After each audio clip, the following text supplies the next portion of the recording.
का कार्बोहाइड्रेट्स मैंने कट करने के लिए नहीं कहा। अच्छा डॉक्टर साहब, अब आखिरी बात इसी टॉपिक के ऊपर कि ये हर चीज़ तो बंद हो गई, यही चीज़ें तो हम खाते पीते हैं, रोटी है, नान है, चावल है। जिस दिन चावल नहीं पके तो रोटी पक जाएगी, रोटी नहीं पकी तो बिरयानी पक जाएगी जी, पुलाव पक जाएगा जी।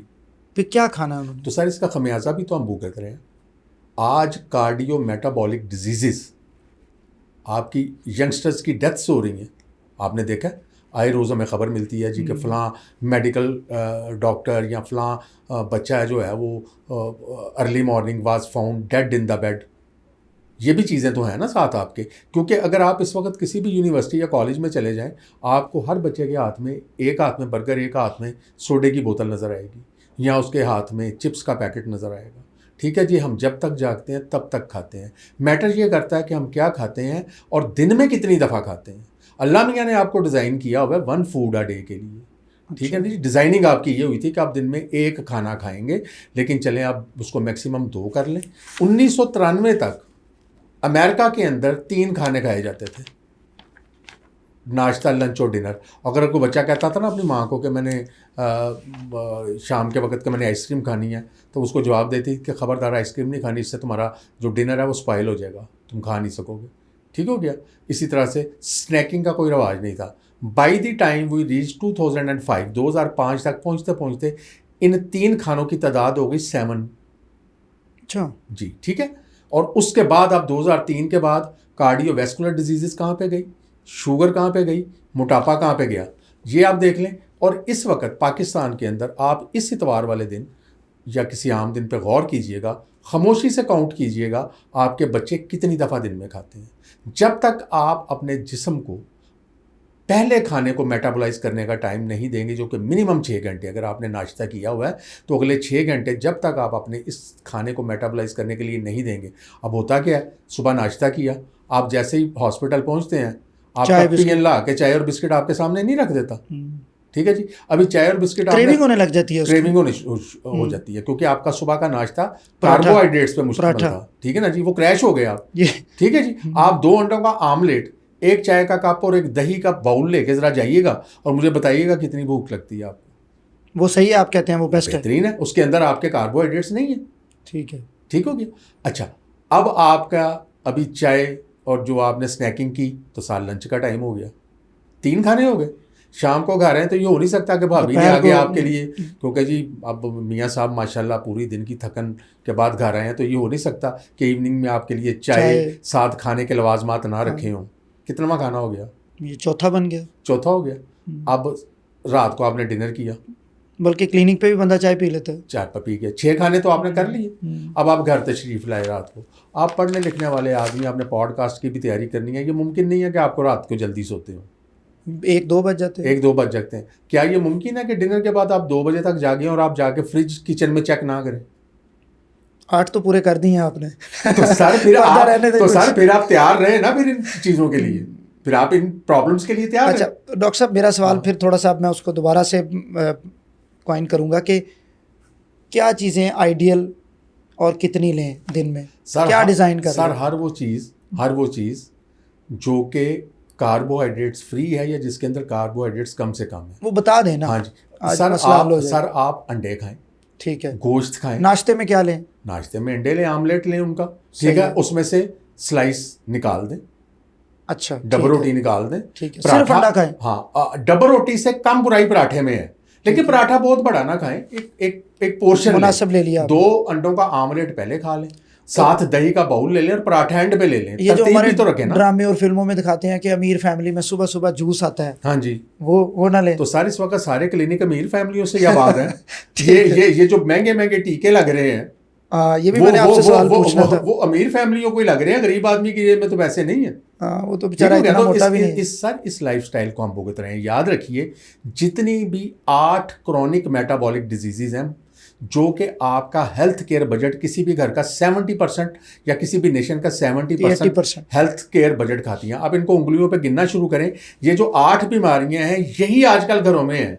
ठीक है जी, नंबर 1 डायबिटीज, शुगर, हाइपरटेंशन या ब्लड प्रेशर, डिसलिपिडीमिया या कोलेस्ट्रॉल की बीमारी, फैटी लिवर डिजीज, आपका पीसीओएस बच्चों के अंदर, खवातीन में खास, हाँ जी, आपकी कार्डियोवैस्कुलर या हार्ट डिजीज, ठीक हो गया जी, कैंसर एंड डिमेंशिया, भूलने की बीमारी, ये 8 बीमारियां पूरी हो गई।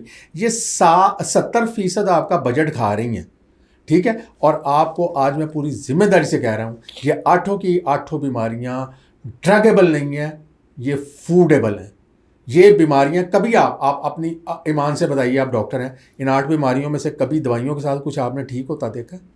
कुछ भी once diabetic always diabetic, once hypertensive always hypertensive, once cancer patient always cancer patient, dyslipidaemia. आप जो दवाइयां देते हैं, मैनेजमेंट की बीमारियां चलें आप, जैसे ही आप डिस्लिपिडीमिया के लिए स्टैटिन या दवाइयां देते हैं, जैसे ही आप छोड़ते हैं कोलेस्ट्रॉल फिर उधर ही। क्यों?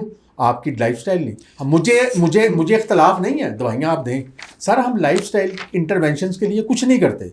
हमारा सारी जो अप्रोच है वो ड्रग सेंटर्ड है, हम सिर्फ दवाइयों के साथ यही वजह है कि हमारे पास आज जब किसी भी हमारे दोस्त का नुस्खा आता है तो मरीज़ जो बात करता चला जाता है, उसकी एक एक दवा इंक्लूड होती है।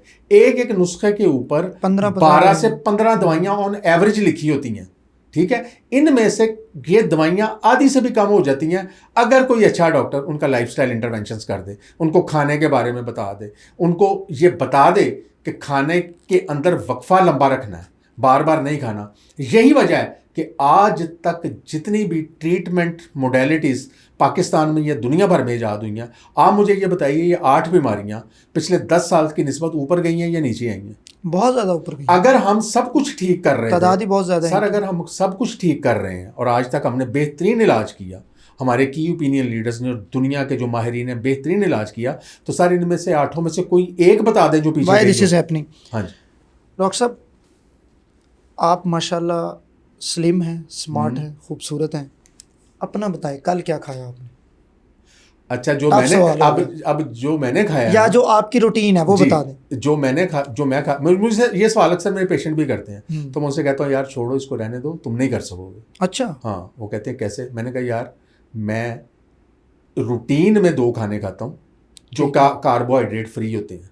अच्छा। कार्बोहाइड्रेट फ्री होते हैं, यानी सुबह का जो मेरा नाश्ता है वो अंडों के ऊपर, चाय के ऊपर मुश्तमिल होता है, और उससे मैं 2 क्लिनिक रन करता हूँ रात 12 बजे तक। बल्ले बल्ले बल्ले। और मुझे भूख नहीं लगती, इन बिटवीन मैं स्नैकिंग नहीं करता। बहुत ज़्यादा दिल करे तो शाम को 1 कप फीकी चाय का ले लेता हूँ, रात को मैं डिनर करता हूँ अपनी मर्ज़ी का। हफ्ते में कम से कम 3 दिन मैं 18 से 20 घंटे का वाटर फास्ट करता हूँ। अच्छा, यानी सुबह मैंने नाश्ता ले लिया, ठीक है जी, उसके बाद सारा दिन मैं अब 18 या 20 घंटे पूरे करूँगा, और उसके बाद मैं अगला खाना खाऊँगा, इस दौरान सिर्फ पानी पीऊँगा, जिसको इंटरमिटेंट फास्टिंग कह लें या टाइम रिस्ट्रिक्टेड ईटिंग कह लें, कुछ भी कह लें। तो उसके अलावा जो सबसे इसमें ज़बरदस्त चीज़ है, स्नैकिंग है। मैं स्नैकिंग नहीं करता, बिल्कुल नहीं करता। हाँ, कभी संडे वाले दिन बच्चों के साथ उन्होंने कुछ मंगाया तो एक आध चीज़ ले लूँगा। मेरे हफ्ते में कम से कम 3 से 4 वाटर फास्ट होते हैं, और सम टाइम ये वाटर फास्ट 24 घंटे भी जाता है। यानी आज मैंने सुबह नाश्ता किया ना, तो अगले दिन मैं नाश्ता करता हूँ। तो अच्छा, ठीक है। और मुझे कोई क्रेविंग नहीं होती, क्योंकि जब आप फास्टिंग को एक्सटेंड करते हैं 17 या 18 घंटे, अब सवाल लोग कहते हैं डॉक्टर साहब ये कैसे मुमकिन है?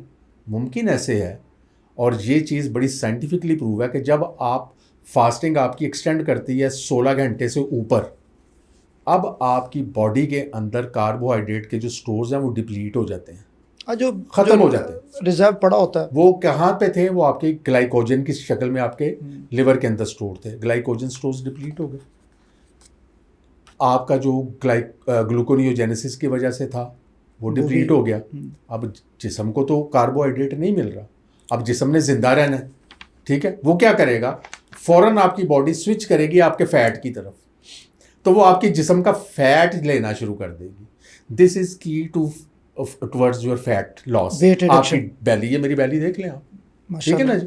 क्योंकि जब आप 24 घंटे फास्ट करते हैं, 18 घंटे के बाद हर आने वाले घंटे में आपकी बॉडी अपनी सर्वाइवल के लिए मरहूने मिन्नत है आपकी फ़ैट के ऊपर, वो आपकी फ़ैट खाना शुरू कर देती है। और जब ये फ़ैट